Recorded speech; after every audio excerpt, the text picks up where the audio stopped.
My stubborn mother-in-law convinced my husband to live with us.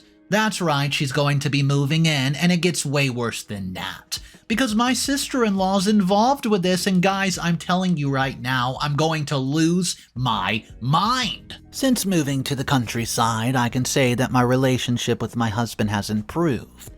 I'm going to tell you about both what my husband's family did to us in the past and what happened to us later on.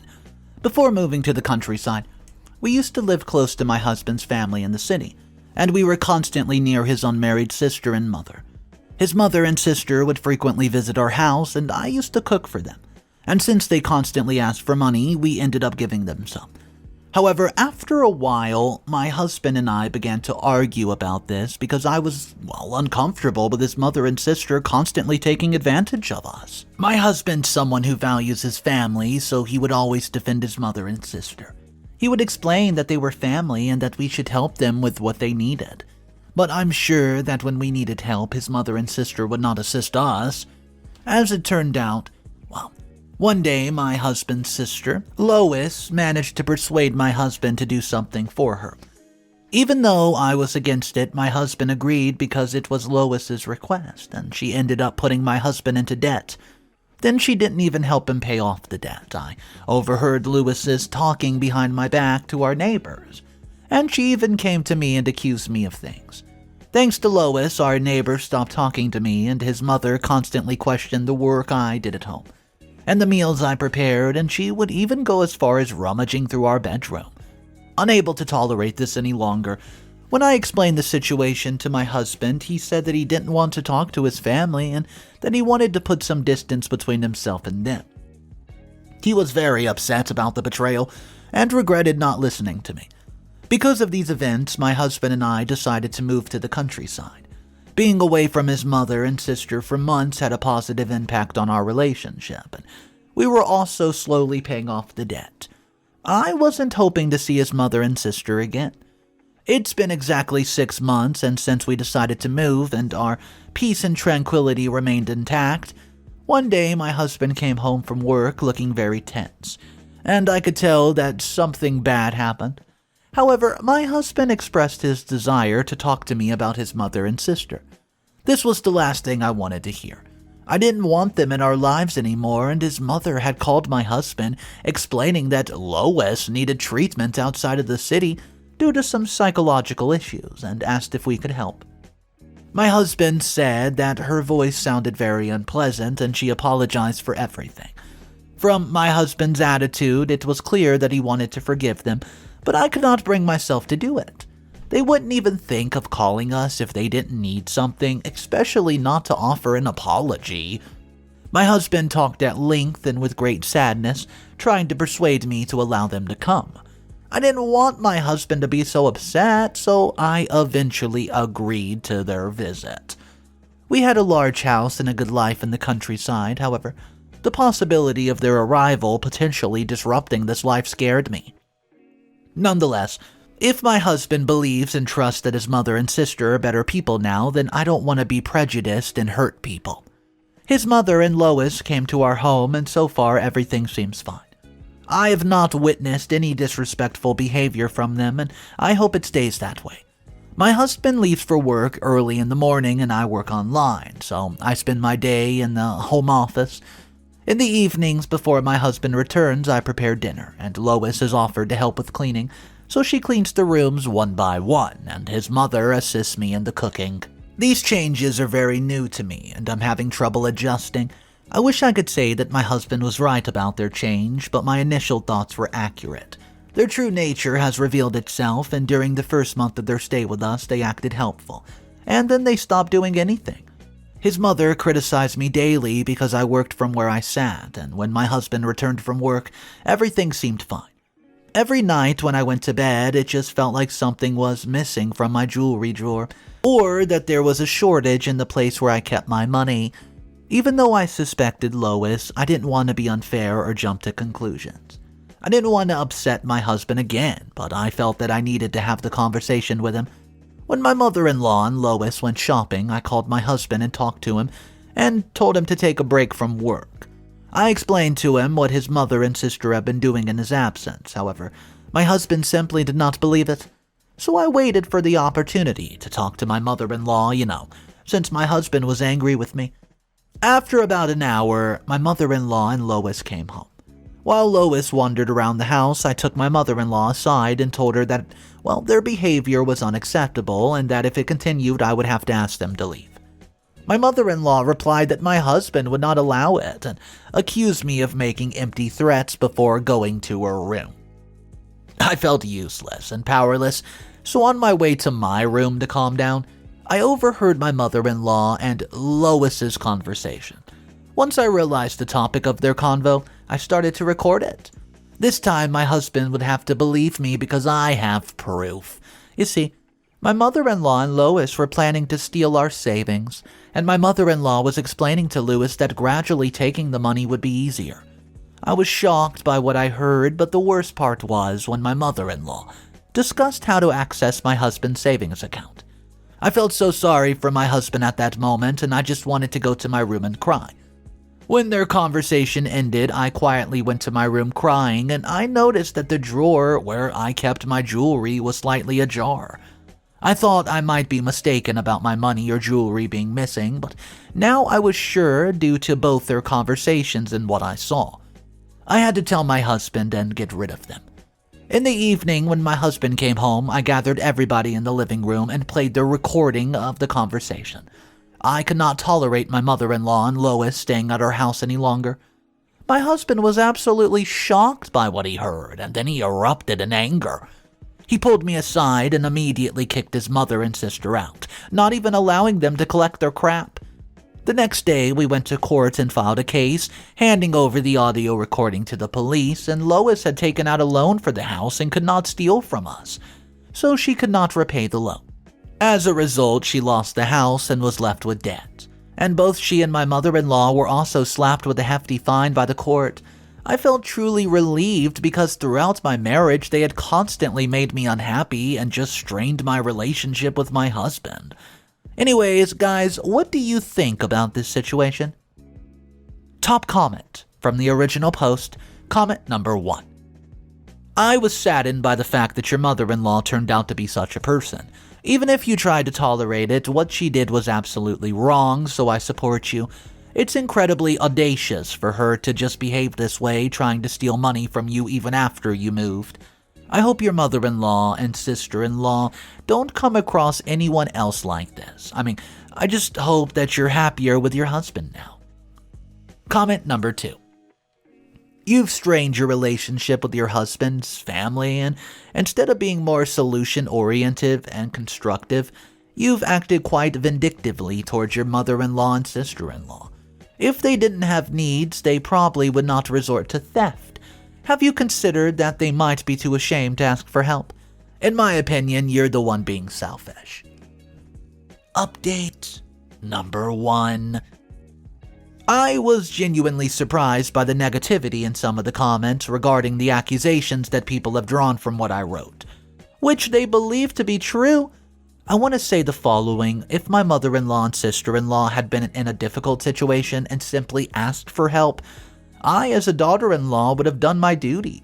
However, they not only excluded me as the weak link in my city life, but also worked to damage my relationship with my husband. Despite what my mother-in-law and sister-in-law did to us, we opened our home to them when they asked for help while we were just living out there in the countryside. In the end, they had planned to rob us dry and take our savings. I don't matter as much, but they targeted my husband, who is one of their family members. There's no forgiving for what they did, which is why we decided to take legal action and punish them.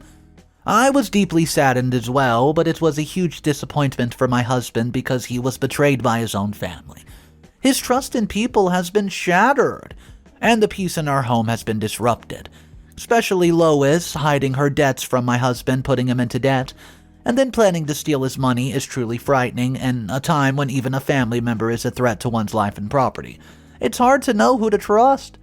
My husband became introverted due to these events, and we hardly communicated, often ending up in arguments, and I was at a loss on how to make my husband feel better during this process. Every time my husband came home from work, he was tense and unhappy.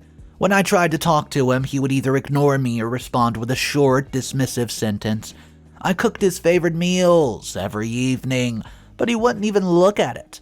He'd say that he ate outside and then go to sleep or watch a football match. It had become almost impossible to communicate with my husband, and I could not bear it any longer, so I picked a fight. I told him that he wasn't talking to me, ignoring me all the time, and if there's a problem, we need to discuss it as a married couple. However, it turned out that my husband's issue was not about being sad, but rather about my behavior towards my mother-in-law and sister-in-law. He claimed that it was me who instigated taking them to court and that he didn't want to. The reason for that, he said, was my pressure. I could not believe my ears when my husband accused me of being the one who convinced him to file the lawsuit against my mother-in-law and sister-in-law. He was now blaming me for his family's actions. I could not stay silent in the face of these accusations. Update number 2. Our arguments with my husband did not just last for a day. He starts constantly defending his family and blaming me for everything, even for the actions of his family. I thought maybe he could not accept what his family did. We had so much history together. I didn't want to push aside that history with a few fights, and I was very sad and unhappy, as if there was a heavy burden on me, unable to enjoy life.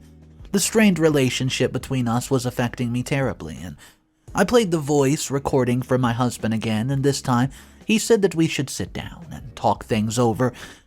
There was no need to go to court.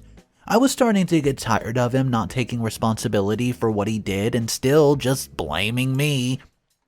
So, we had returned to a state where my husband and I hardly spoke, behaving as if we were alone in the house, and I only cooked for myself and took care of my own tasks most of the time. I even slept on the sofa in my office. My husband and I only spoke about household chores and responsibilities. The voice inside me was still urging me to do something to fix our relationship. We're a married couple. These rough patches are part of every marriage. With such thoughts, I was trying to stay positive. I wanted to save our marriage because I didn't want my husband to lose both his family and me. I thought it would be better for us to see a couples therapist, and when my husband came home from work, I told him that we could not continue like this, and that, as a married couple, we could resolve our issues. Initially resistant, he later agreed that going to couples therapy was necessary because he realized our relationship was in trouble. I don't know if this is the right thing to do. What do you guys think? After the conversation, I looked for a therapist. I found a female doctor, scheduled an appointment, and she gave me a date for a month later. During that month, I decided to cook for my husband, even though he didn't talk to me. When my husband came home, he started eating the meals that I prepared, even though he constantly complained about the food and criticized the organization of the house. I was trying to stay calm and understanding. I did not understand why he was trying to hurt me while I was trying to save our marriage. His constant behavior like this made me feel inadequate, despite my efforts to save our marriage. I'll update you guys soon. Update number 3.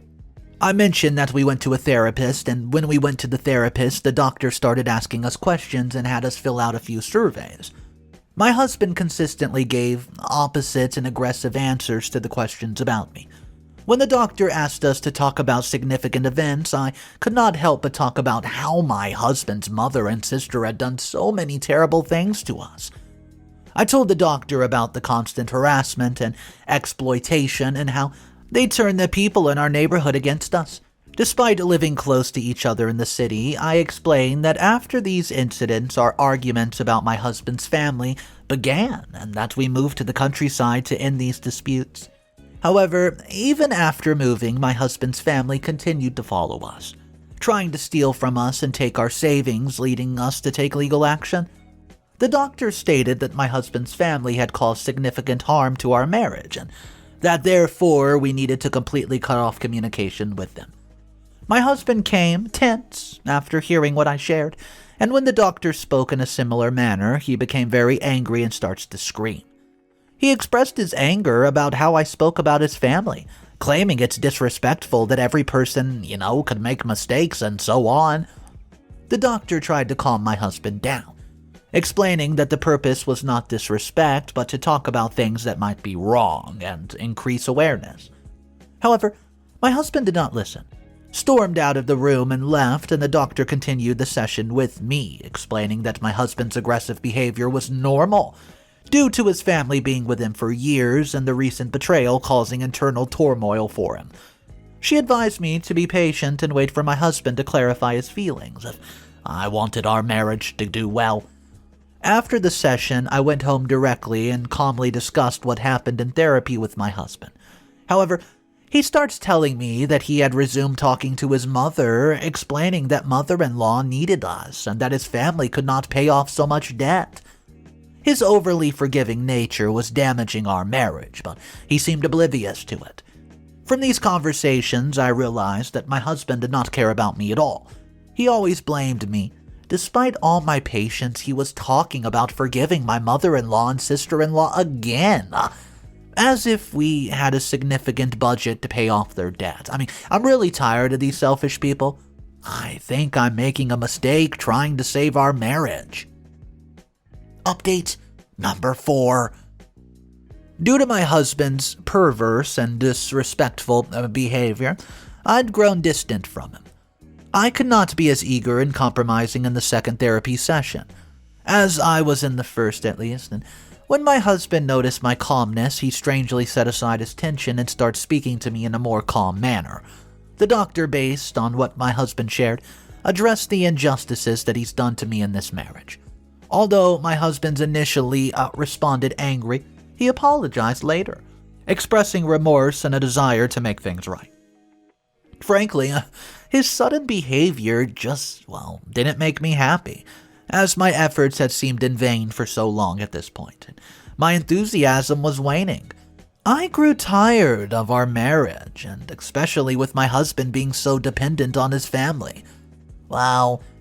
After my conversation with the doctor, she asked if I wanted to continue the marriage.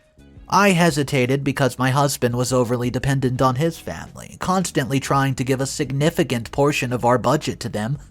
I even mentioned that he suggested bringing my mother-in-law and sister-in-law to our home, saying that we could forgive them despite everything that they've done to us.